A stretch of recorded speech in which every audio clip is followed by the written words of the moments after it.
Lanjutkan ke soal nomor 19. Nah, jadi untuk gerak harmonik sederhana itu bisa disimbolkan dengan persamaan umum, yaitu Y sama dengan A sin omega T, di mana ini adalah amplitudo. Nah, amplitudo itu adalah simpangan terjauh. Simpangan terjauh.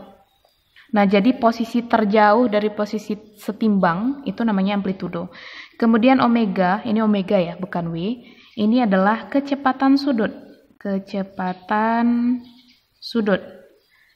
Kemudian ini adalah waktu dalam satuan sekon. Kemudian ini adalah persamaan simpangan. Persamaan simpangan.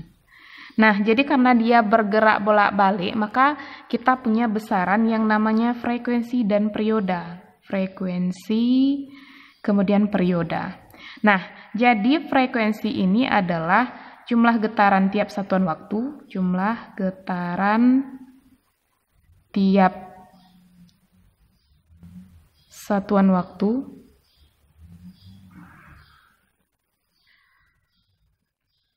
sementara perioda adalah waktu yang dibutuhkan untuk satu getaran. Waktu untuk satu getaran. Nah, ingat lagi tadi bahwa satu getaran itu adalah dari posisi A kembali lagi ke posisi A. Nah, jadi waktu yang dibutuhkan dari posisi A kembali lagi ke posisi A itu disebut dengan perioda, sedangkan jumlah getaran tiap detik itu disebut dengan frekuensi. Nah, jadi frekuensi ini disimbolkan dengan N per T, sedangkan perioda ini disimbolkan dengan T per N. Ini jumlah getarannya. Jumlah getaran. Nah, frekuensi ini satuannya dalam hertz.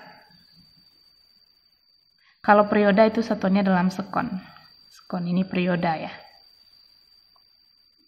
Nah, kita balik lagi.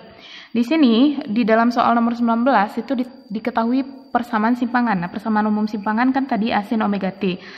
Kemudian ditanya frekuensi. Nah, di sini kan kita tidak tahu jumlah getarannya, juga tidak tahu waktunya. Nah, jadi frekuensi ini hubungannya adalah dengan kecepatan sudut, di mana omega sama dengan 2πf. Maka frekuensi sama dengan omega per 2π.